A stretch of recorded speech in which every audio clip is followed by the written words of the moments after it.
There is a particular kind of dread that belongs only to those who know exactly how the world will end. Not a suspicion, not a fear whispered in the dark, a certainty, a prophecy so complete, so detailed, so unshakable in its telling, that every morning the sun rose was simply one morning closer to the last. The Norse people lived with this knowledge. They carried it the way a man carries a stone in his chest, always present, never quite forgotten. And remarkably, it did not break them. It made them something else entirely. Ragnarok, the word itself, resists easy translation, which is fitting for something that resists easy understanding. Some scholars render it as the twilight of the gods, others, more literally, as the doom of the powers or the fate of the gods. But perhaps the most honest translation is simply this: the end of everything, not just humanity, not just the earth, everything, the gods themselves, the great world tree, Yggdrasil, that holds the 9 realms together like the bones of the universe, the stars, the sun, the sea, all of it consumed, shattered, and swallowed. What makes Ragnarok unlike nearly every other apocalyptic tradition in human history is that it was not a punishment. There was no moral failing that triggered it, no single transgression that set the wheel turning. The Norse cosmos was not structured around obedience rewarded and sin condemned. It was structured around fate. And fate, in the Norse world, was not a gentle current you could swim against. It was a river of stone. The gods knew. Odin, the All-Father, king of Asgard, ruler of the Aesir, knew perhaps better than anyone. He rode across the 9 realms on his 8-legged horse Sleipnir, gathering the greatest warriors slain in battle, bringing them to Valhalla, not out of generosity but strategy. Those warriors, the Einherjar, trained every single day in the golden halls, fighting, dying, being restored, fighting again. Because when the final day came, Odin would need every sword he could find. And still, he knew it would not be enough. Before we continue, if these stories have become part of your nights, consider subscribing to the channel as we prepare another story for you. Thank you, and enjoy the rest of the story. That is the astonishing and deeply human truth at the center of Ragnarok. The Norse gods were not all powerful in the way we often imagine divine beings to be. They were mighty, yes, immortal in the common span of things, yes, but they were mortal in the deepest sense. They could be wounded, they could grieve, they could lose, and on the day of Ragnarok, most of them would. This shaped everything about Norse belief. The entire spiritual and cultural architecture of the Viking Age was built beneath the shadow of a known catastrophe. Warriors did not seek glory because life was long and safe. They sought it because life was short and dangerous, and the only thing that outlasted a man was the story told about him. The Norse did not pray for a world without hardship. They prayed for the strength to meet hardship without flinching, because flinching changed nothing. The events of Ragnarok were recorded most fully in 2 remarkable texts that have survived the centuries: the Poetic Edda, a collection of Old Norse poems preserved in a 13th century Icelandic manuscript, and the Prose Edda, written by the Icelandic scholar and chieftain Snorri Sturluson around 1220 AD. Through these texts, we have something extraordinary, a nearly complete account of how a civilization believed the world would end, told with the specific weight of people who had thought about it for a very long time. The story has a beginning, though by the time it begins, it has already been in motion for ages. It has its great monsters, its betrayals, its moments of terrible beauty. It has a cast of characters so vivid they have survived 1,000 years and still carry their original gravity. A one-handed god, a blind one, a trickster in chains, a wolf so large its jaws can swallow the sky. And it has an ending that almost no one expects the first time they hear it. Because Ragnarok is not simply the end. In the Norse telling, after the fires die, after the seas rise and fall back, after the silence settles over a world unmade, something stirs. The earth rises again from the water, green and clean. The surviving gods find one another in the ruins of what was. And life, quiet and tentative, begins once more.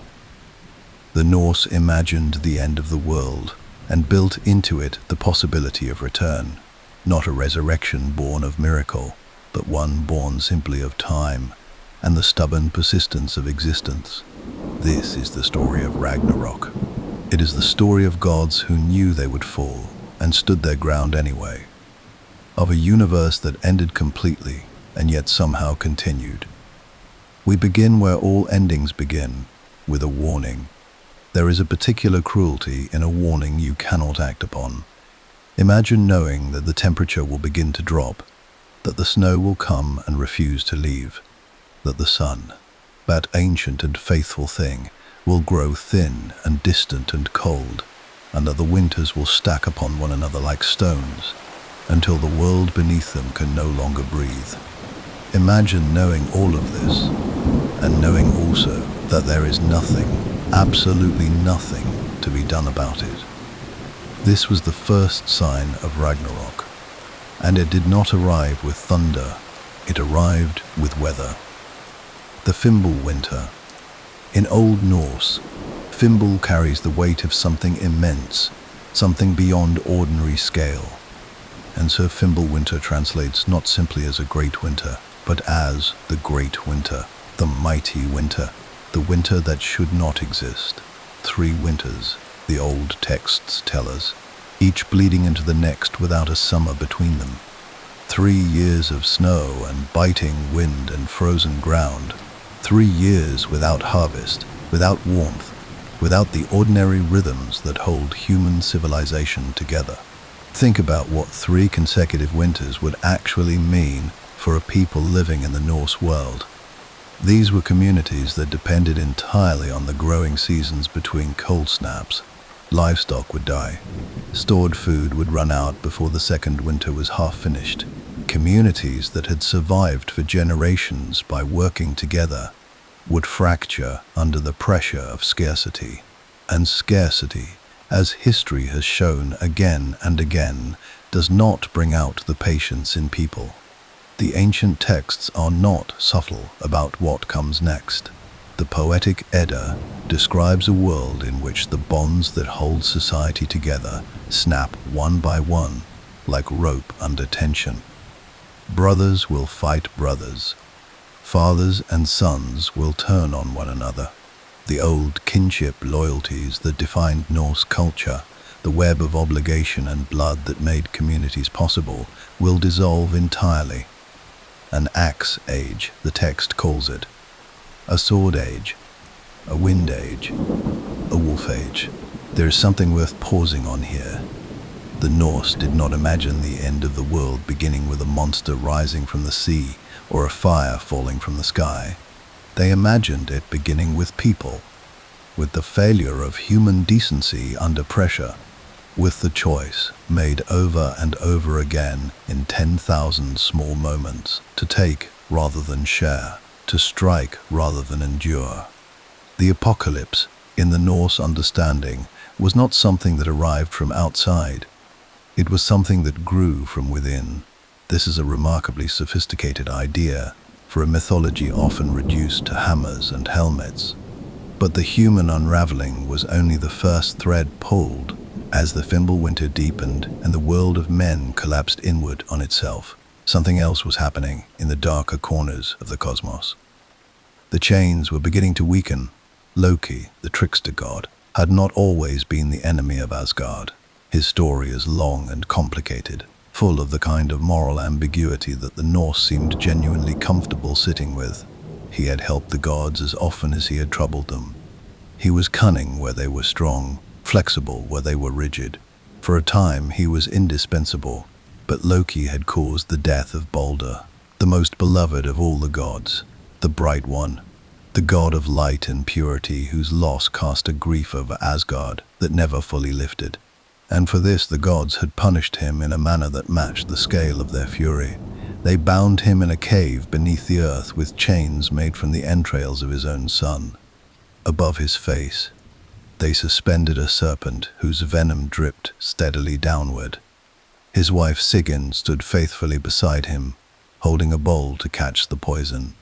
But the bowl filled, and when she turned to empty it, the venom reached Loki's face. His writhing, the Norse believed, caused earthquakes. There is something almost unbearable in that image. A god, not some minor spirit, but one of the most powerful and complex figures in the Norse pantheon. Bound in the dark, in agony, for an indeterminate age, while the world above continued without him. The Norse did not shy away from depicting their gods in suffering. It was, perhaps, what made them feel so real. During the Fimbulwinter, the chains would begin to break. The mountain itself would shake as Loki's strength, fed by centuries of rage, finally became more than the bonds could hold. And when he walked free into the ruined, frozen world, he would not come alone. To understand what came next, we have to travel briefly to a shore that exists at the edges of the Norse cosmos, a place called Naglfar. And on that shore, a ship. Naglfar is one of the most extraordinary and unsettling images in all of Norse mythology. It is a ship built, according to the texts, entirely from the fingernails and toenails of the dead. This is why, the ancient sources tell us, the Norse were careful to trim the nails of their deceased before burial. To leave them untrimmed was to contribute material to the vessel that would carry armies against the gods at the end of the world. It was a small act of cosmic responsibility, performed at every death by every family. Naglfar would be crewed by the dead, captained by Hrym, a giant of the frost, and it would set sail on waters churned to violence by the serpent Jormungandr. Jormungandr, the Midgard serpent, one of Loki's 3 monstrous children, each of whom had been recognized by the gods as a threat from birth and dealt with accordingly, and none of whom had forgotten it. Jormungandr had been cast into the ocean that encircled Midgard, the world of humans, where it grew in the darkness until its body was long enough to encircle the entire earth and bite its own tail. It had lain there, patient and vast, for ages. During Ragnarok, it would release its tail. The act of Jormungandr releasing its grip on itself is one of those images that operates on multiple levels simultaneously. On the surface, it is simply a monster uncoiling before an attack. But in the deeper grammar of Norse mythology, the serpent's body had been, in a strange and terrible way, a kind of boundary. The Ouroboros, the self-swallowing serpent, is an ancient symbol of cycles and containment. While it held itself, something was held. When it let go, that containment ended. The world, already fracturing from within through Fimbulwinter, now lost even its outer boundary. Jormungandr would rise from the ocean and advance across the land, poisoning the sky with its breath. The seas, displaced by its enormous body, would surge across the coastlines of the world. From the south, another fire would come. Muspelheim, the realm of primordial flame that had existed since before the world was formed, was home to the fire giant Surtur. He had waited there since the beginning of everything, which is to say he had waited almost as long as time itself. He would emerge at last, leading an army of flame, bearing a sword that burned brighter than the sun. The Bifrost, the shimmering rainbow bridge connecting Asgard to the other realms, would crack and shatter under the weight of his army crossing it. And from the north, released at last from their long imprisonment, the forces of Hel, the realm of the ordinary dead, would march. All roads, in the end, led to one place, Vigrid, a plain described in the old texts as stretching 120 leagues in every direction. A battlefield so vast it could contain every army that had ever existed simultaneously. The This is where the final confrontation would be decided. This is where the gods of Asgard, leading the Einherjar, those countless warriors gathered across centuries from Valhalla's halls, would meet the assembled forces of destruction. Odin knew this battlefield. He had seen it in visions, in the council of the Norns, in the wisdom purchased through sacrifice. One eye surrendered to the well of Mimir. 9 days hung upon the world tree. Endless journeys through the 9 realms, gathering every scrap of knowledge he could find. He had prepared for Vigrid with the deliberate and heartbroken focus of a commander who understands that preparation and defeat are not mutually exclusive. He had gathered his warriors. He had made his alliances. He had read the signs. And here, at the threshold of the segment of this story that deals with the battle itself, it is worth pausing on the quality of his knowledge, because Odin did not merely know that Ragnarok was coming. He knew specifically what would happen to him when it arrived. He knew the name of the creature that would kill him. He knew the manner of his death. He had known it for a very long time. And he came to Vigrid anyway. The Fimbulwinter had done its work. The world of men lay broken and savage, stripped of the civility that separates a community from a collection of survivors. The chains of Loki had snapped in the dark beneath the earth. Naglfar had sailed. The serpent had released its tail, and the ocean had swallowed the shore. The fire giant marched from the south, and the rainbow bridge lay in ruins behind him. The sky was splitting.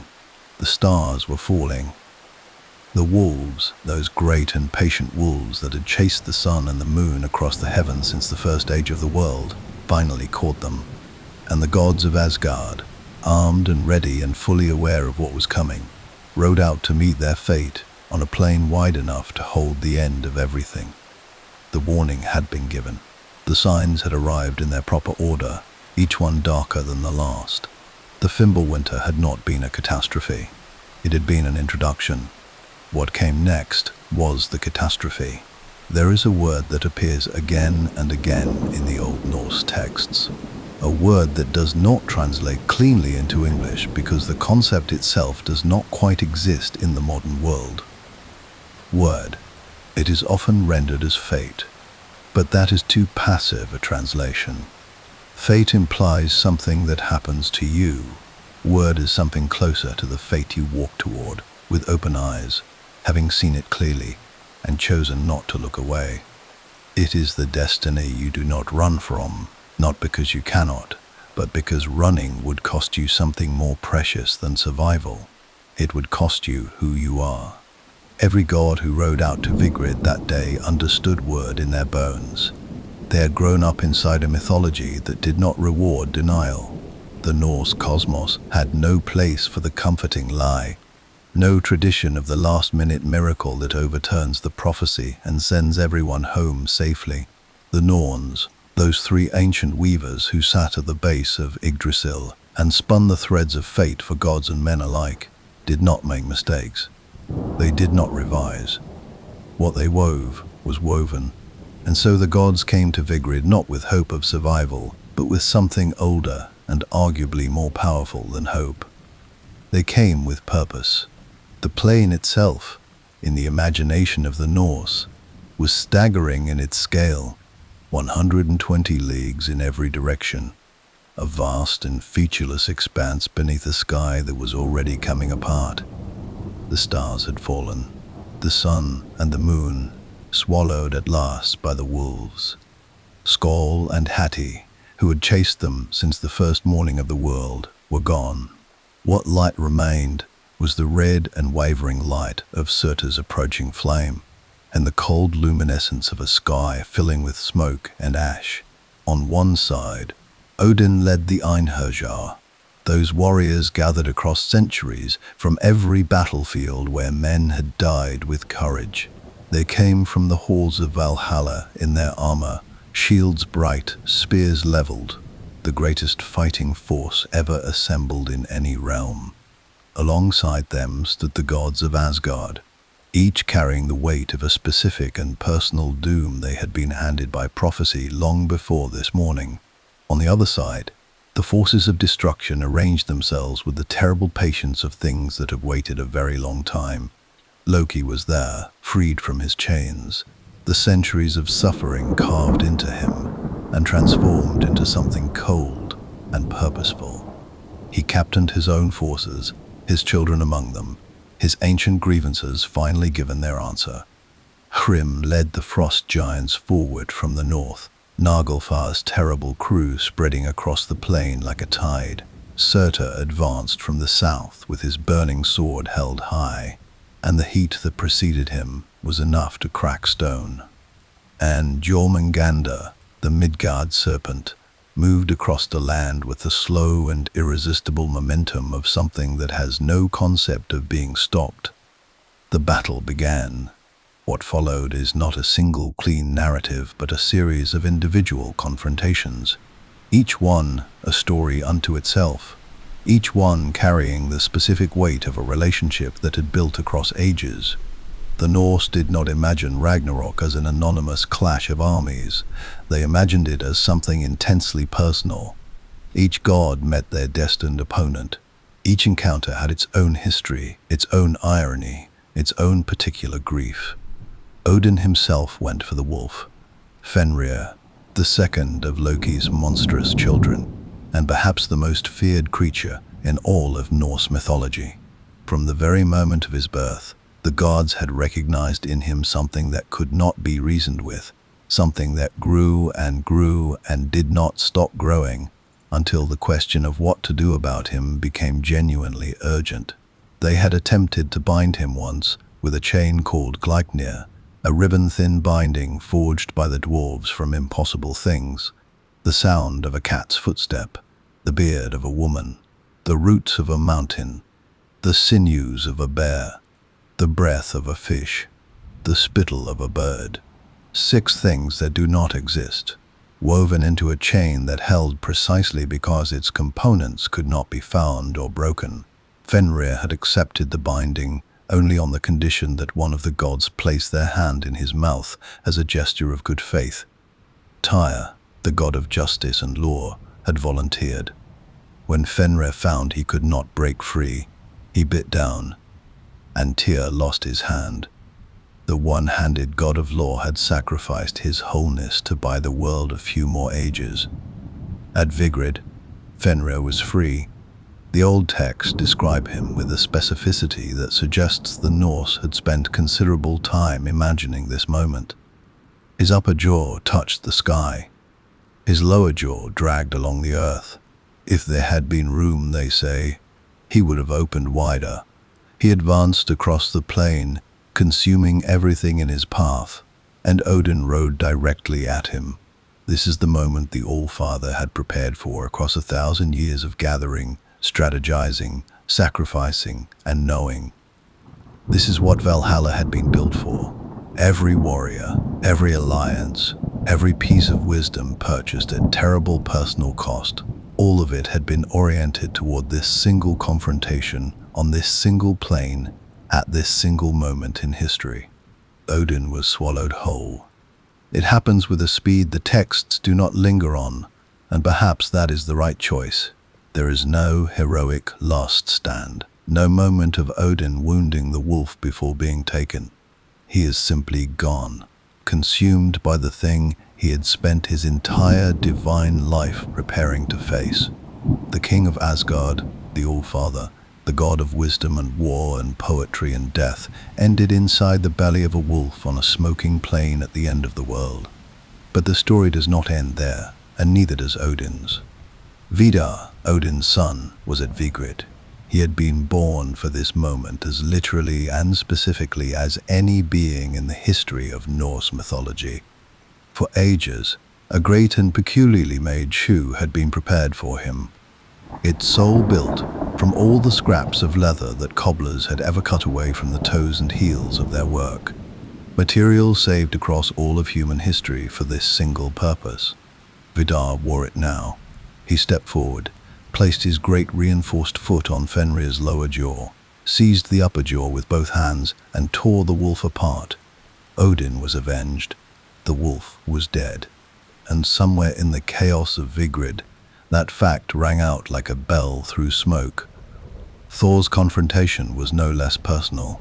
The Midgard serpent and the god of thunder shared a hatred that had accumulated across multiple near encounters throughout the ages. Thor had once fished for Jormungandr, actually hauling the enormous creature partially from the ocean before his companion cut the line in terror. They had met in disguise at the hall of the giant Utgard Loki, where Thor had been challenged to lift a cat from the floor, and had strained with his full divine strength to raise only one paw, the cat being Jormungandr in disguise, and the slight of that humiliation never leaving him. At Vigrid they came together without disguise and without distance. Thor swung Mjolnir. The serpent answered with the full force of its body and the poison it had been producing in the dark of the ocean for uncounted years. The fight was enormous in every sense. The air around them saturated with venom, the ground beneath them shaking with the impact of each blow.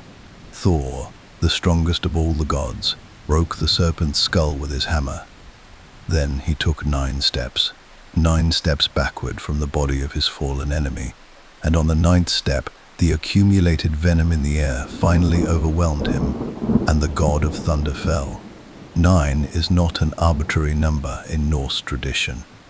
It appears constantly. 9 worlds, 9 days on the world tree, 9 steps. It carries a ceremonial weight, as if the universe itself had a preferred counting rhythm, and death at 9 steps was not random. It was measured. Even the deaths at Ragnarok had a kind of architecture to them. Freya, the god of fertility and prosperity, met Surtur on the plain, and here the old texts carry a particular note of sorrow, because Freya's death was in some sense already decided before the battle began, decided not by fate, but by a choice he had made for love. He had once given away his magical sword, the sword that could fight on its own, that could swing itself through the air against giants without a hand to guide it, and he had given it to win the affections of the giantess Gerd. He stood before the fire giant Surtur without it, armed with an antler, and fought as long as fighting was possible. He fell. Tyr, already one-handed from the sacrifice that had bought the world its borrowed time, faced the hound Garm, the monstrous dog that guarded the gates of hell. They killed each other, 2 beings defined by what they had each lost, meeting at the end of everything and cancelling one another out. Heimdall and Loki, who had been enemies across the full span of Norse mythology, circling each other through ages of suspicion and conflict, met finally on Vigrid and killed each other simultaneously. The watchman of the gods and the trickster who had undone everything, ending together, which perhaps was the only symmetry available to them. The battles were not all losses for the gods. Giants fell. The forces of hell were broken in places. The Einherjar fought with the ferocity of men who had trained every day in Valhalla for exactly this. Men who had already died once and knew what it cost. But Surtur still stood. When the fighting had finished its work, when the bodies of gods and monsters alike covered the plain of Vigrid, Surtur raised his flaming sword and swept it across the world. The fire moved from the edges of everything toward the center, consuming the 9 realms one by one. Yggdrasil, the world tree, burned, the roots that had held the cosmos together for all of time, caught and blackened. The 9 realms collapsed inward. The sea rose. It rose steadily and without drama, the way water always moves when given enough time and enough cause, climbing over the ruined coastlines of a world that no longer had gods to tend it, or giants to trouble it, or men to name its features. It rose until the land was gone, until the fires of Surtur were swallowed by it, until the smoke cleared and the surface of the water reflected a sky emptied of everything it had once held. The world tree fell, and there was silence, not the silence of a held breath or a pause between movements, the silence of an absence so complete it had no edges, the silence that exists when everything that has ever made a sound has finally stopped. Vigrid was underwater. The gods were gone. The monsters were gone. The Einherjar, those thousands of warriors who had trained through the ages for a battle they had now fought, were gone. The great war at the end of the world was over, and the ocean held everything it had swallowed, quietly, with the patience of something that has no reason left to hurry. For a long moment, which may have lasted no moment at all, or may have lasted longer than the age that preceded it, there was only water and silence, and the memory of fire cooling in the deep. And then, at the bottom of everything, something stirred. There is a question that the Norse mythological tradition asks quietly, almost beneath its breath, running underneath the thunder of Ragnarok like a current beneath ice. What survives the unsurvivable? It is not a question that announces itself. It does not arrive with the weight of a philosophical treatise or the grandeur of a theological debate. It arrives the way most important questions arrive, sideways, in the small details, in the things the texts mention almost in passing, as if the answer were so obvious it barely required stating. And yet it is perhaps the most radical idea embedded anywhere in the Norse worldview. More radical than the courage of gods who fight knowing they will lose. More radical than a universe built on the roots of a single tree. More radical even than the proposition that the divine can die. The most radical idea in Norse mythology is this, that after everything ends, something remains. Not through miracle, not through the intervention of some higher power standing above the Norse cosmos and correcting its final equation. The Norse had no such figure. Their universe did not have a safety net woven by a being beyond all beings. What remained after Ragnarok remained because it had hidden, or endured, or simply been missed by the fire. Let us begin with the earth itself. The poetic Edda describes the re-emergence with a simplicity that is almost shocking after the enormity of what preceded it. The earth, it says, rises again from the water. Green. The image is specific, and it is deliberate. Not brown with rot, not gray with ash. Green. The color of living things, of growth, of the particular kind of stubbornness that belongs to plants pushing through difficult ground. The earth does not announce its return. It simply rises, the way it always has after winter, quietly and without ceremony, as if catastrophe were merely one more season to be endured. The waterfalls still run.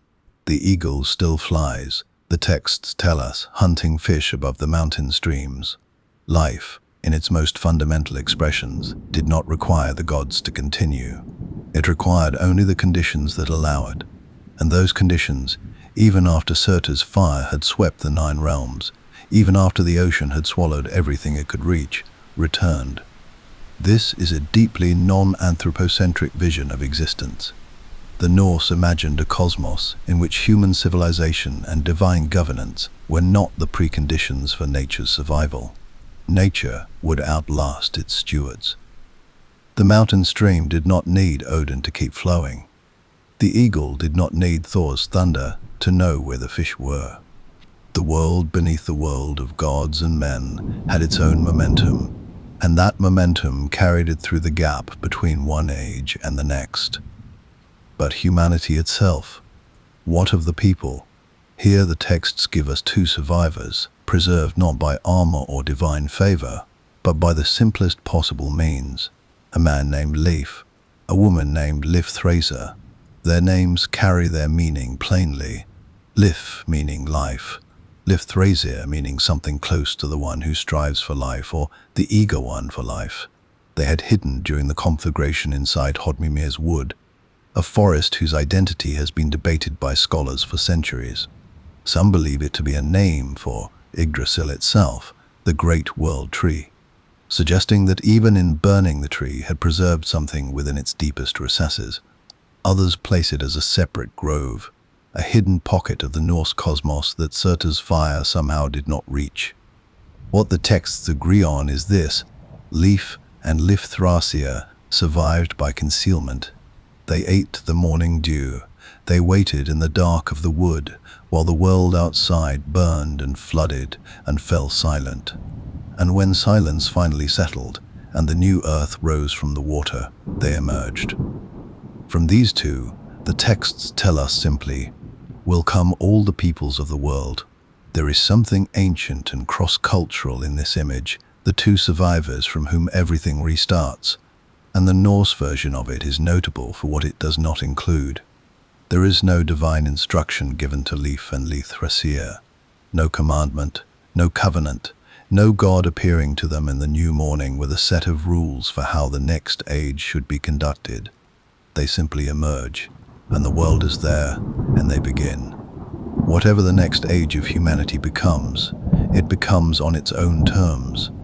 The sun, too, was provided for, before the wolves had caught her. Before the final darkness of Ragnarok had descended, the sun had borne a daughter. This daughter, unnamed in most of the texts, had been traveling her mother's path, learning the roads through the sky, and at the moment of renewal she took her mother's place.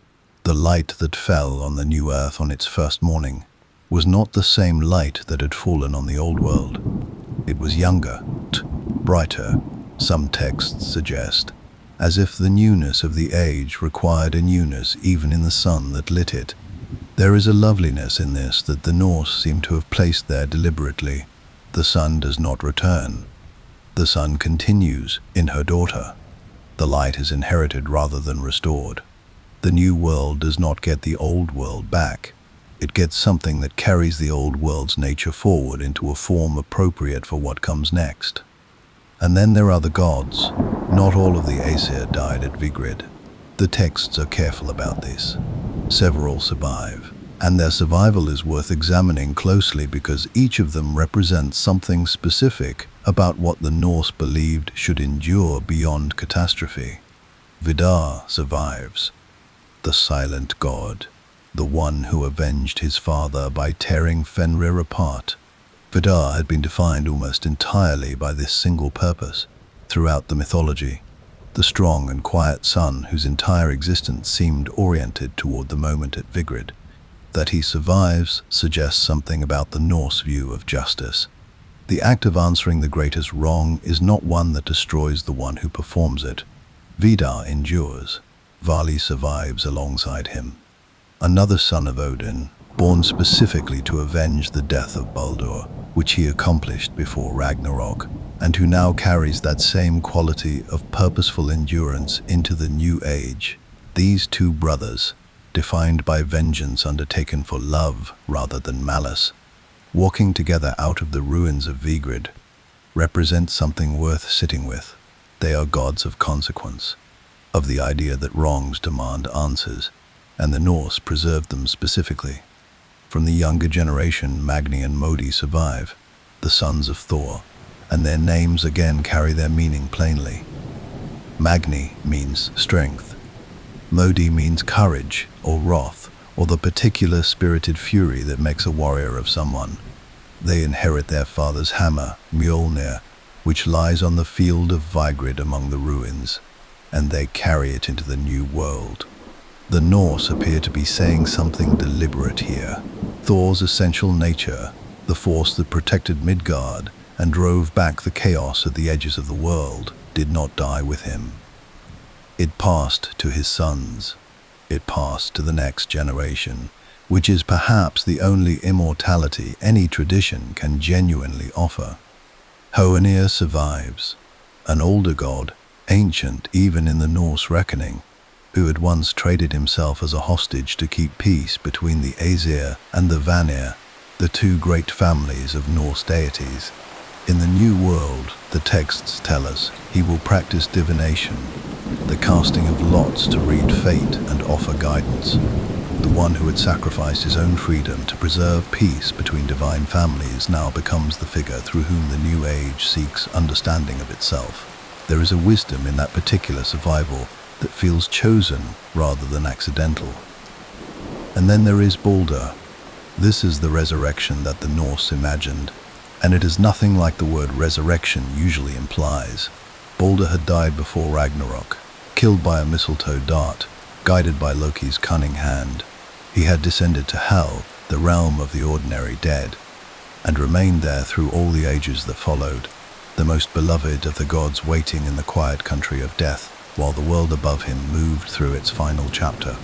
When the new earth rises from the water, Balder returns from Hel.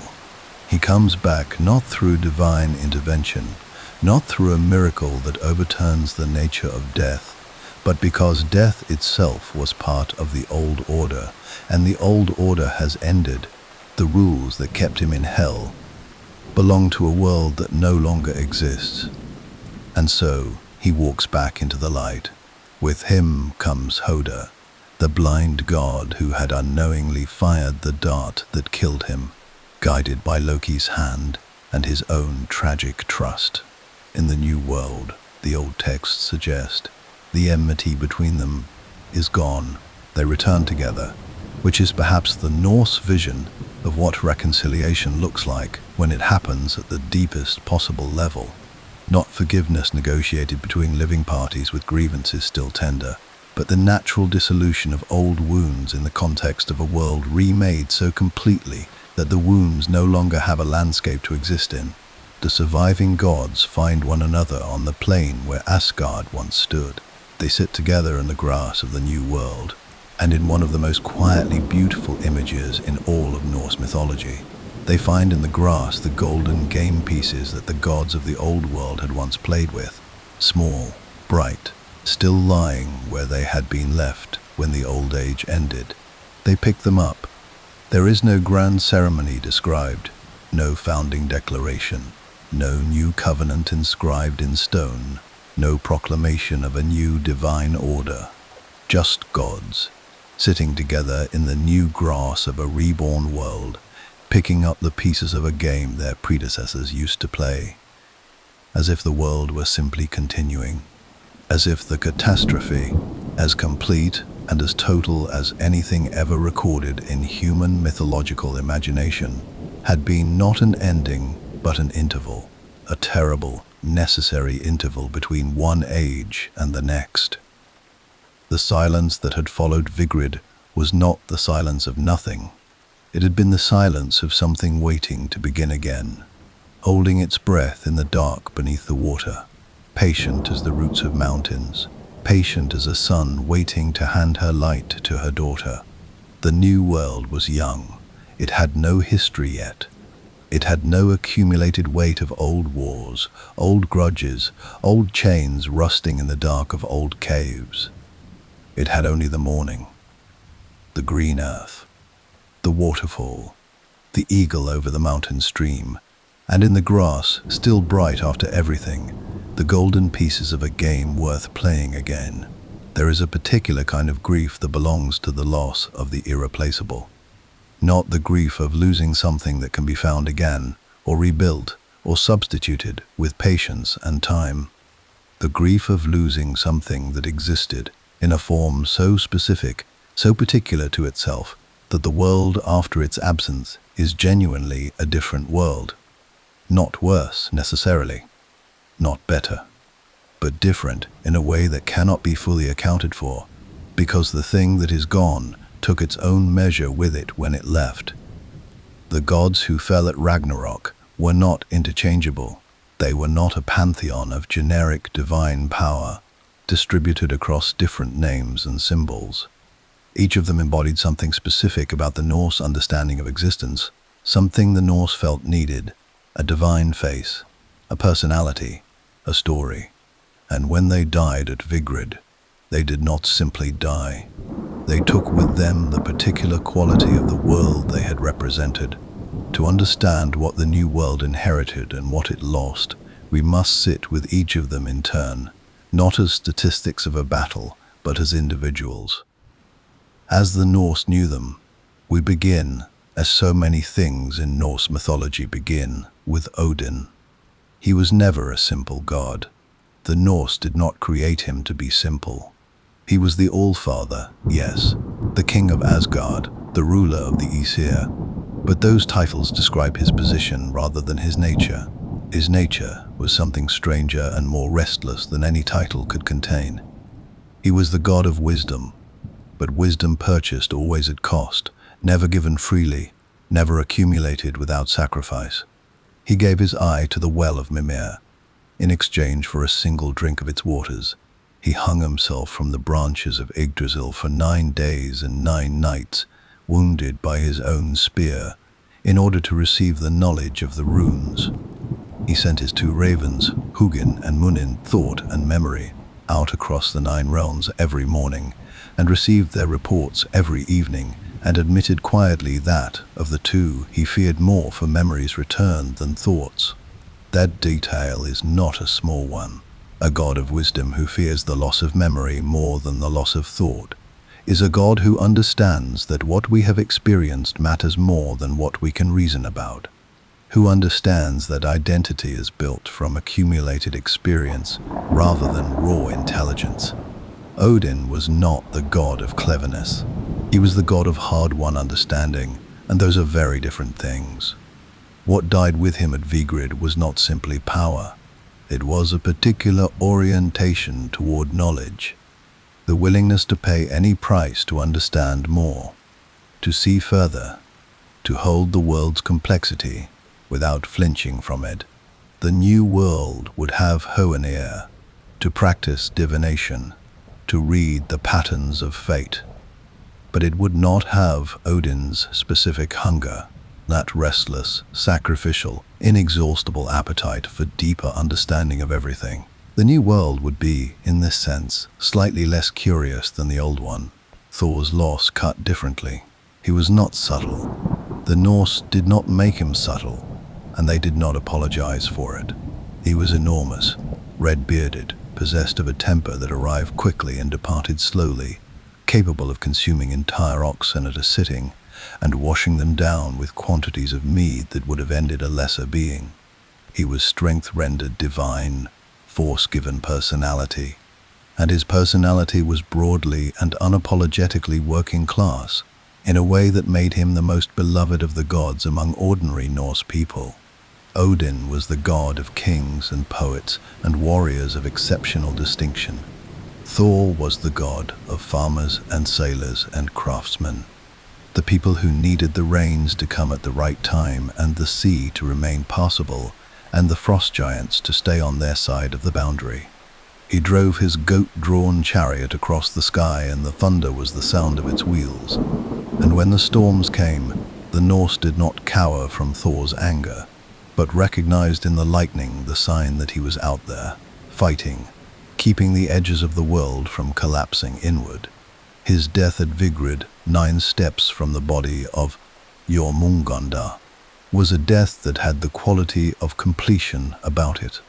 He had spent his entire divine existence fighting the chaos at the margins of the world, driving back the giants, protecting Midgard, confronting the serpent whenever their paths crossed. At Ragnarok, he killed the greatest threat he had ever faced, and then, having done the thing he was made for completely, he stopped. His sons Magni and Modi carried his hammer into the new world. They carried his strength and his courage, but they could not carry his specific relationship with ordinary people, the sense that the thunder was personal, that the sky was being actively managed by someone who understood what a bad harvest meant for a family trying to survive a Norse winter. That intimacy between the god and the common person was Thor's alone, and it went with him. Freyr's loss was perhaps the most immediately practical, in the way that the loss of a good growing season is immediately practical. He was the god of fertility, of sunshine and rain arriving in their proper seasons, of the earth producing what was planted in it with reasonable generosity. He was beauty made divine, described in the texts, with the kind of physical grace that made the sun itself seem like a reflection of his qualities, rather than the other way around. His sacred animal was the boar. His ship, Skidbladnir, could be folded small enough to fit in a pocket when not in use, and would always find favorable winds when sailed. He had dominion over the elves of Alfheim and was regarded by them as their lord, and he had given away his sword for love. This choice, which cost him his life at Vigrid when he faced Surtur without his greatest weapon, is one of the most debated decisions in Norse mythology. Some scholars read it as a cautionary tale about desire overriding wisdom. Others read it as the Norse acknowledging, with their characteristic lack of sentimentality, that love and strategic self-interest are frequently incompatible, and that choosing love is not therefore wrong, merely costly. Either reading leaves the same result. Freyr stood before the fire giant with an antler and fought until he could not fight anymore. The god of the good harvest, of the gentle rain, of the earth's generosity, died without his sword on a burning plain. What left the world with him was not merely agricultural abundance, though that is no small thing for a people who lived as close to subsistence as the Norse often did. What left was the particular tenderness the Norse had assigned to growth and plenty. The idea that the earth's generosity was itself a divine quality, something that deserved reverence, something that had a face and a name and a story of giving up his greatest protection for the sake of something he loved. Tyr's loss was the quietest of them all, and in some ways the most profound. He was the god of law and justice, of the proper ordering of agreements between parties, of the binding force that holds a community together when self-interest alone would pull it apart. In an earlier age of Norse mythology, he had been, some scholars believe, a sky father of even greater prominence than Odin eventually claimed. By the time of the Eddas, he had been somewhat diminished in the stories, appearing less frequently, given fewer adventures. His role narrowed to the specific and the symbolic, but the specific and the symbolic, in Tyr's case, were enormous. He had placed his hand in Fenrir's mouth. He had done it knowing the likely outcome, knowing that if the binding held, the wolf would take the hand, knowing that the alternative was leaving Fenrir unbound in a world not yet ready for what an unbound Fenrir would mean. He made a calculation that was not cold but was clear-eyed, and he paid the price his calculation required, and he continued to be the god of justice afterward, one-handed, because justice does not excuse itself from cost. What died with Tyr at Vigrid was the divine endorsement of law itself, the sense that the agreements between people were not merely convenient arrangements, but were sacred in some fundamental way, underwritten by a being who had demonstrated with his own body that he was willing to pay the price of keeping his word. The new world would find its own laws eventually, but it would find them without a god who wore the evidence of his own integrity on the end of his wrist. And then there is Balder, who did not die at Vigrid at all, but whose earlier death shaped everything that followed so completely that any accounting of what was lost at Ragnarok must include him. He was light, not metaphorically, or not only metaphorically. He was the brightness the Norse perceived in certain moments, the quality of a clear morning in summer, the particular sensation of warmth that feels like more than warmth, like a confirmation that existence is occasionally, and despite everything, genuinely good. The other gods loved him with a completeness, unusual in a mythology that tended toward complicated relationships and ambivalent feelings. His mother Frigg, so the story goes, went to everything in the world and extracted a promise not to harm him. Every plant, every stone, every metal, every creature, every force, everything agreed. She missed only the mistletoe, which seemed too young and small and harmless to bother with. Loki found the one thing she had missed. Balder's death, engineered by Loki and executed unknowingly by his blind brother Hoder, sent a grief through Asgard that never fully lifted. An attempt was made to retrieve him from Hel, which came heartbreakingly close to succeeding before Loki, disguised as a giantess, refused to weep for him, and the condition for his return went unmet. He waited in Hel through all the long ages, through all the preparations for Ragnarok, through the battle itself, preserved in death while everything that had loved him burned. And then he came back. His return is the most quietly revolutionary moment in the entire Ragnarok cycle, because his return means that the new world begins with something the old world lost at its very heart. The new world begins with Baldur in it. It begins with light restored, with the most beloved quality of existence returned to the place where everything grows again. Whatever the new world becomes, it begins in better condition than the old world ended. The gods who were lost took irreplaceable things with them: Odin's hunger for understanding, Thor's protective fury, Freya's tenderness toward growth, Tyr's embodied commitment to justice.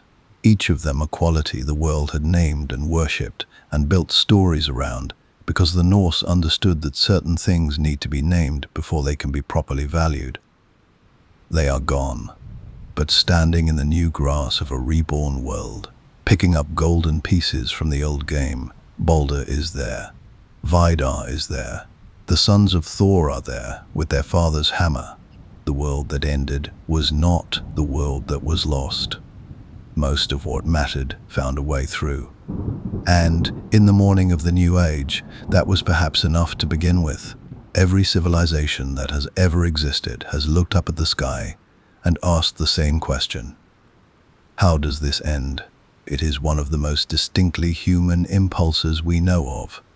This need to project forward to the final chapter, to find in the shape of an ending some clarification of what the middle means. The Abrahamic traditions gave their believers a final judgment, a separation of the worthy from the unworthy, a resolution that assigned ultimate meaning to every moral choice made in every ordinary moment of every ordinary life. The Hindu tradition offered cycles of cosmic dissolution and recreation measured in units of time so vast they dwarf the human imagination. The ancient Greeks, though less systematic about it, populated their understanding of time's end with prophecies and oracles and the slow, inevitable decline of heroic ages into lesser ones. Each of these traditions reveals something about the people who built it, what they feared, what they valued, what kind of universe they needed to believe they were living in order to get out of bed in the morning and do the work of being alive. Ragnarok is no different, but what it reveals about the Norse is something that rewards very careful attention. The first and perhaps most important thing it reveals is that the Norse built their entire spiritual and cultural architecture on a foundation of honesty about impermanence. This sounds simple. It is not simple. Most human civilizations, when constructing their mythological frameworks, have found ways to introduce permanence into the equation. The gods are eternal. The cosmic order, however threatened, will ultimately be restored and maintained. Good will prevail. The worthy will be rewarded. The structure of the universe is fundamentally oriented toward human flourishing, and while it may be tested, it will not ultimately fail. The Norse refused this comfort at the deepest level. Their gods were not eternal. Their cosmic order was explicitly temporary, built on a foundation the Norns had already measured and found to have a finite length. The structure of their universe was not oriented toward human flourishing or divine preservation. It was oriented toward fate, and fate had already decided that everything built within it would eventually end. The Norse did not construct a mythology that made the world feel safe. They constructed one that made the world feel real. And then, remarkably, they built a culture of extraordinary vitality and courage inside that framework. This is the paradox at the heart of the Norse worldview, and it is worth sitting with rather than rushing past. The standard assumption is that belief in a doomed universe should produce despair or fatalism, or the kind of paralysis that comes from feeling that nothing you do ultimately matters. And yet, the Viking Age, the period most directly shaped by these beliefs, produced people of remarkable energy and ambition, explorers who crossed the North Atlantic in open boats and reached North America 5 centuries before Columbus, traders who established routes stretching from Scandinavia to Constantinople, poets who constructed a literary tradition of extraordinary sophistication, warriors whose reputation for ferocity was matched by a genuine cultural appreciation for honor, craft, and the precise keeping of one's word. How do you reconcile a doomed universe with a culture of such vitality? The answer, embedded in Ragnarok itself, is that the Norse had solved a problem most philosophical traditions spend considerable energy avoiding. They had separated meaning from permanence. In most cultural frameworks, the meaningfulness of an action is tied, explicitly or implicitly, to its lasting consequences. You do good because good accumulates, because it contributes to something ongoing, because the universe keeps score, and the score matters. You build something because it will outlast you, and in outlasting you, it validates the effort that went into its construction. The permanence of the result is part of what justifies the effort. The Norse cut this connection entirely. Their universe did not keep score in any way that mattered past a certain point. The gods themselves, the beings who had built the cosmic order and maintained it for ages, would fall. The accumulated result of all their effort and sacrifice would be consumed by fire and drowned by water. Nothing would remain of what they had built, except a handful of survivors and some golden game pieces in new grass. And yet Odin gathered his warriors, Thor drove back the giants, Freya tended the harvest, Tyr upheld the law. They did these things not because the doing of them would be preserved indefinitely, but because the doing of them was the right response to the circumstances they found themselves in.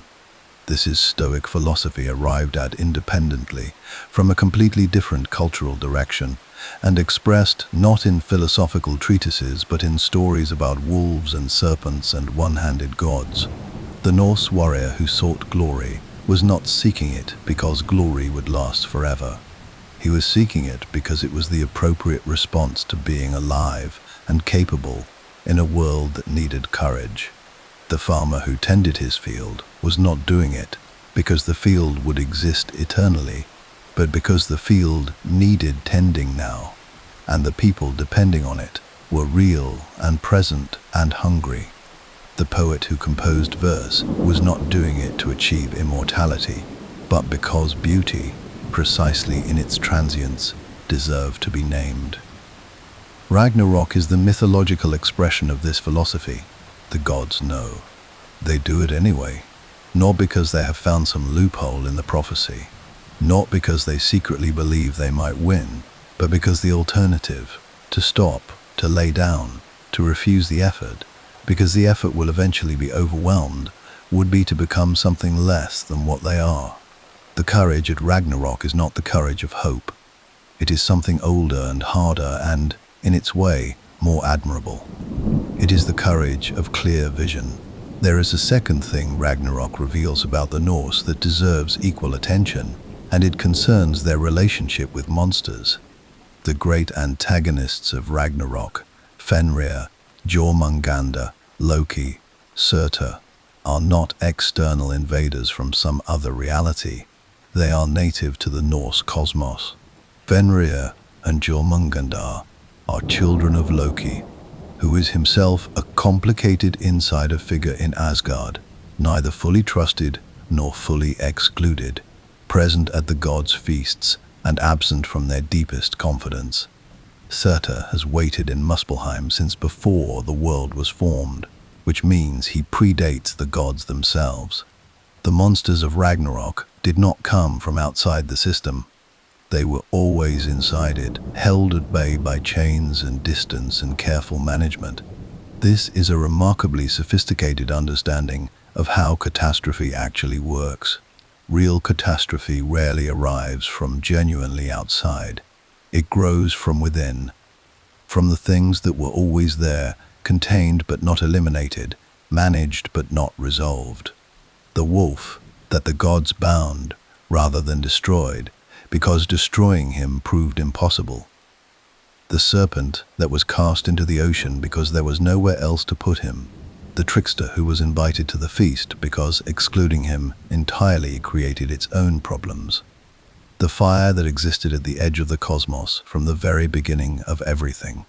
The Norse looked at the structure of their world and did not see a paradise temporarily threatened by external evil. They saw a system that contained, from its very foundation, the seeds of its own conclusion. And they regarded this not as a flaw to be corrected, but as the nature of the thing. systems end. The question is not whether, but how and when and what you do in the meantime. This worldview had direct and practical consequences for how the Norse understood their own lives. A world in which the monsters are always already inside the boundaries is a world that requires constant, active, unglamorous maintenance. The giants must be repeatedly pushed back. The boundaries must be repeatedly walked. The chains must be periodically checked. There is no permanent solution, no final victory that allows the warrior to set down his hammer. There is only the ongoing work of maintenance, done with the full knowledge that it is temporary, that eventually the chains will break and the work will be overwhelmed. The Norse found this prospect not defeating but ennobling. The maintenance of civilization against entropy is itself the heroic act, not because it succeeds permanently, but because it is worth doing for as long as it can be done. The third thing Ragnarok reveals about the Norse is perhaps the gentlest and the most surprising. They were not nihilists. This requires saying plainly, because the surface reading of a mythology built around a doomed universe can easily produce that conclusion. If everything ends, if even the gods fall, if the cosmic fire consumes all that was built, then what is the point of any of it? The Norse answered this question not with philosophy but with image, a green earth rising from the water, a daughter taking her mother's place in the sky, two people emerging from a hidden forest, thin and blinking in new light, beginning the slow work of becoming everyone. Golden pieces found in new grass by surviving gods who sit down together and begin again. These are not the images of a people who believed existence to be without value. They are the images of a people who loved existence so specifically and so honestly that they could not bring themselves to pretend it was other than it was. Temporary, fragile, subject to forces beyond any individual control. And yet, for all of that, worth the mourning, worth the effort, worth the golden pieces picked up from the grass and held in the hand a moment before the game begins again. There is also, embedded in the Ragnarok cycle, a quieter conversation about accountability that the Norse seemed to understand would resonate across any age. Loki's role in the apocalypse is not random. It is the consequence of choices, some of them made long before his final betrayal, some of them made by the gods themselves in their handling of him. He was never fully trusted and never fully included. He was useful until he was not, and when his usefulness ran out and his grief over Baldur curdled into something irreversible, the gods bound him in a cave rather than confronting the full complexity of what their relationship with him had produced. The chain that held Loki was always going to break, not because the chain was poorly made, but because chains are not solutions. They are delays. The Norse, embedded in their apocalypse myth, a recognition that unresolved tensions, imperfectly managed relationships, and deferred reckonings do not disappear. They wait. And when the Fimbulwinter comes and the world's structures begin to fail, all the deferred reckonings arrive at once. This is the mythological anatomy of collapse, and it maps onto historical reality with an uncomfortable precision that suggests the Norse were paying very close attention to how civilizations actually fail, not through single catastrophic external events, but through the accumulated weight of unresolved internal contradictions, held together by increasingly strained arrangements, until the arrangements can no longer bear what they were asked to hold. Ragnarok is a myth, but it is a myth built by people who were watching the world carefully and encoding what they saw in a form designed to be remembered. They succeeded. We are still here, more than 1,000 years after the texts were written, sitting with their images, finding in them something that resonates not as superstition or historical curiosity, but as genuine insight. The wolf was always inside the boundary. The chains were always temporary. The work of maintenance is always worth doing. The courage of clear vision is always available to us, regardless of what we can see from where we stand. The Norse built all of that into a story about gods and monsters and the end of the world, and they told it to their children, and their children told it to theirs, and eventually it crossed an ocean and arrived here, still bright, like golden pieces found in new grass. A myth does not survive 1,000 years by accident. It survives because it keeps finding people who need it, because something in its structure, its images, its particular way of framing the relationship between effort and outcome, between courage and loss, between ending and continuation, continues to answer questions that new generations did not know they were asking until the myth arrived and answered them anyway. Ragnarok has done exactly this, not quietly, tucked away in the academic margins of medieval studies, but loudly and repeatedly, surfacing in the art and literature and popular imagination of every century that followed the Viking Age, each era finding in it something slightly different, something particular to its own anxieties and its own needs. The first great wave of Ragnarok's influence did not come from the Norse themselves. It came from their encounter with Christianity. When Christian missionaries moved into Scandinavia during the 9th and 10th centuries, they encountered a people who already had a fully developed and emotionally sophisticated theology of the end of the world. The missionaries expected, as they had found elsewhere, a mythology they could largely dismiss, simplify, or absorb into Christian frameworks without significant resistance. What they found instead was a tradition that had already asked and answered many of the same questions Christianity was bringing with it. The result was something unusual in the history of religious conversion. Rather than Ragnarok being simply erased and replaced, it entered into a long and complicated conversation with Christian eschatology. Scholars who have studied the Eddas closely have noted what appear to be Christian influences in the surviving texts. The return of Baldur bearing a certain resemblance to resurrection, the new green earth rising from the water carrying echoes of Genesis. But the influence ran in both directions. The Norse framework shaped how Scandinavian Christians understood their own tradition, lending it a toughness and a clarity about suffering and impermanence that sits in interesting tension with Christian promises of eternal reward. Snorri Sturluson, the 13th century Icelandic scholar who preserved so much of what we know about Norse mythology in the Prose Edda, was himself a Christian.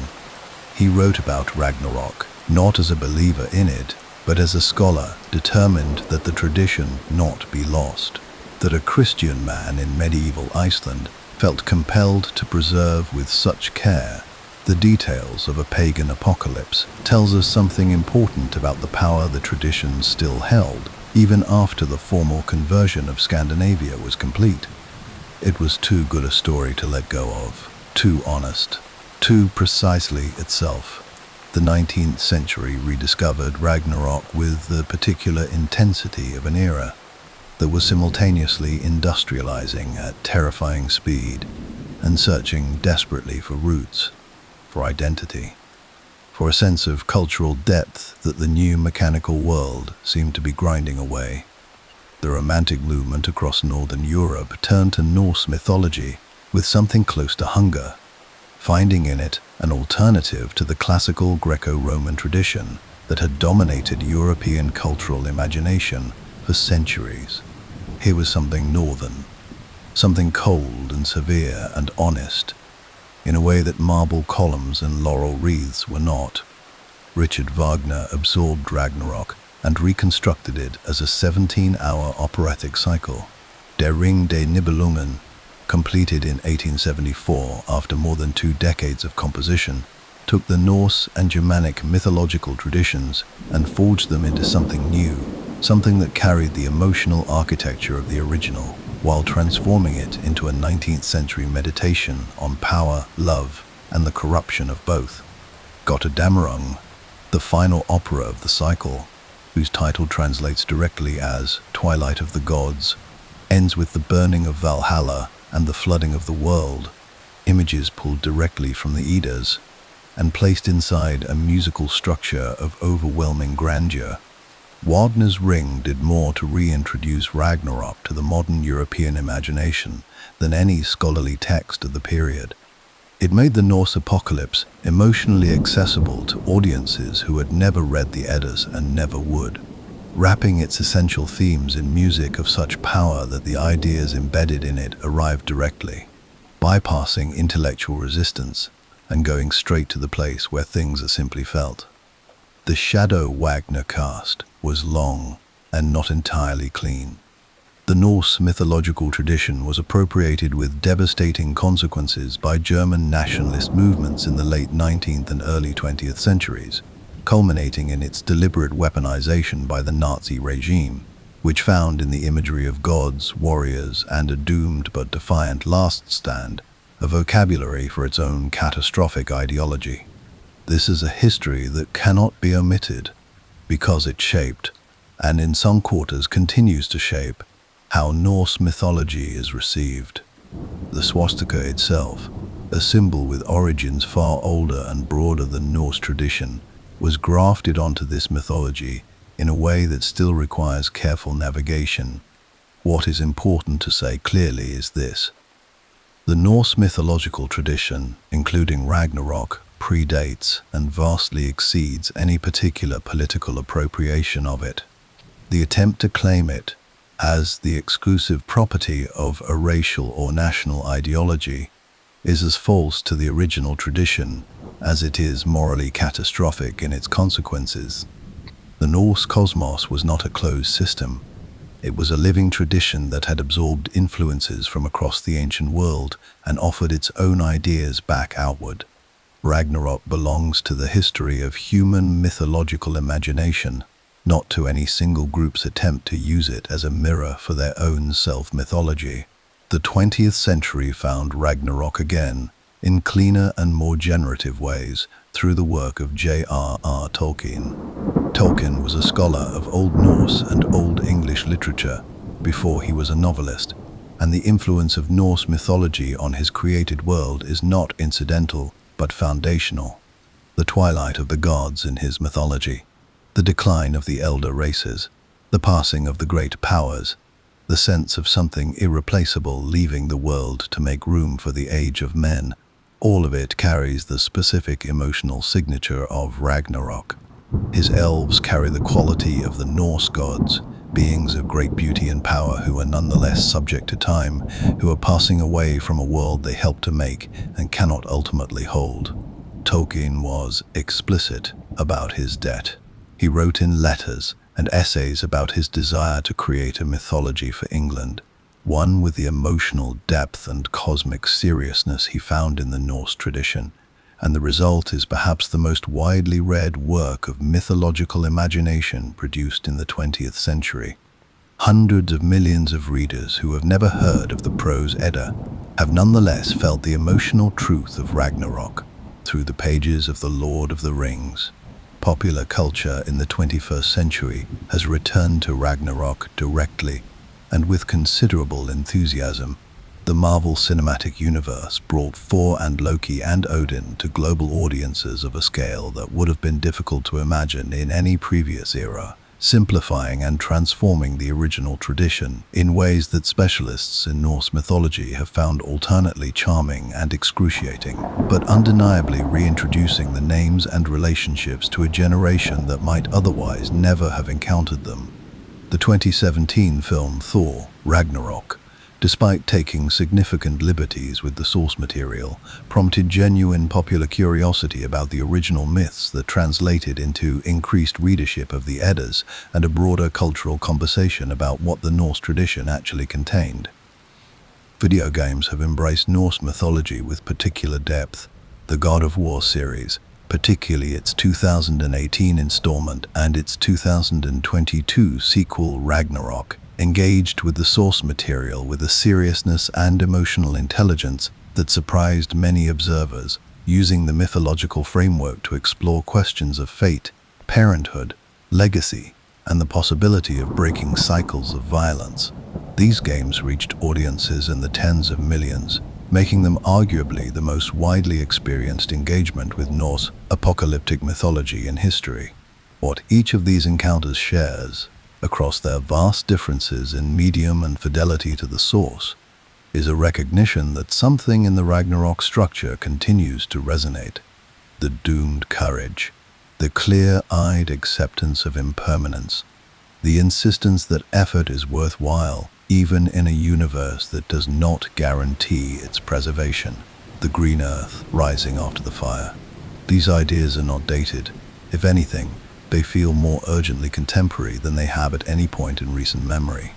An era grappling with climate anxiety, with the fragility of democratic institutions, with the sense that systems long taken for granted are revealing their impermanence, is an era that has particular reason to sit with a tradition that looked at all of that and said, yes, this is how things are. Now what do you do? The Norse answered that question with ships and poems and law codes, and the specific, daily, unglamorous maintenance of civilization against the entropy that always presses in at the edges. They answered it with stories precise enough to carry their wisdom across more than 1,000 years and still arrive intact. Ragnarok survived because it told the truth. Not the comfortable truth, not the reassuring truth, but the kind of truth that, once heard, makes it slightly easier to be honest about your own situation and slightly harder to pretend that difficulty is abnormal or that impermanence is a problem to be solved rather than a condition to be met with courage. The wolf was always inside the boundary. The chains were always temporary. The morning was always worth getting up for. These are Norse ideas. They are also, 1,000 years later, simply true. We began with a particular kind of dread, the dread of knowing, of carrying the end of the world, not as a fear, but as a certainty, pressed against the chest like a stone that never quite lets you forget it is there. We began with a people who looked at that dread and made something extraordinary from it. Not denial, not despair. Something older and more difficult and ultimately more useful than either. A way of living inside the truth. Ragnarok is, on its surface, a story about destruction. About the unraveling of a cosmic order that took ages to build and a single terrible winter to begin undoing. About gods who knew their names and their fates and their specific appointments with death, and who showed up anyway, armored and clear-eyed, on a plane wide enough to hold the end of everything. But destruction was never really what the story was about. It was always about the response to destruction, the posture, the decision made over and over again, in 10,000 small moments and a few enormous ones, about how to meet a world that does not guarantee your survival or the survival of anything you build within it. The Norse made that decision with a consistency and a clarity that their mythology preserved and carried forward, and which arrives here across more than 1,000 years, still carrying its original weight. There is something the modern world finds genuinely difficult about this. We have built, particularly in the last century or so, a cultural expectation that problems have solutions, that the right combination of technology, policy, intelligence, and effort can produce conditions of sufficient stability that the wolf stays chained indefinitely, that the Fimbulwinter can be forecast and prepared for and ultimately avoided, that the ending can be rewritten if we are clever enough and work hard enough and care sufficiently about the outcome. The Norse would not have dismissed this impulse. They understood maintenance. They understood the value of the chain, of the careful binding, of the daily work of keeping the things that need keeping at bay. Odin did not stop gathering warriors simply because he knew Vigrid was coming. He gathered them with more urgency precisely because he knew, but they would have insisted on something alongside the effort. An honesty about what the effort can and cannot accomplish. A refusal to mistake the chain for a permanent solution. A willingness to look at the wolf directly, to know its name and its strength, and the precise nature of what will happen when it finally gets free, and to keep working anyway, not because the work will prevent the wolf forever, but because the work is what you do when you are the kind of being who does not look away. This is the gift Ragnarok still offers. Not comfort, not the promise that things will be fine, not even the assurance that the good will prevail in any lasting way over the forces that press against it. The gift is simpler and harder than any of those things. It is permission to act without guarantee, to tend the field that will not last forever, to uphold the law that will eventually be overwhelmed, to protect the boundary that will one day fail, to pick up the golden pieces from the grass of a world remade and begin again, not because you have been promised that this time it will be permanent, but because the game is worth playing and the pieces are there and the morning is new. The earth rose green after everything. The sun's daughter took her mother's road across the sky. Two people stepped out of a hidden forest into a world that had no history yet and began the slow work of making one. This is what the fire left behind. Not rubble, not absence.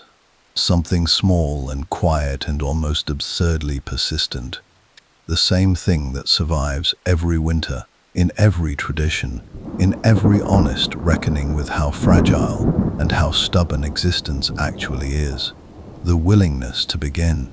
The Norse knew the world would end. They told us exactly how. They told us what it would cost, and who would fall, and what the silence afterward would sound like. And then they told us what grew in the silence. They told us because they thought it was important that we know. They were right.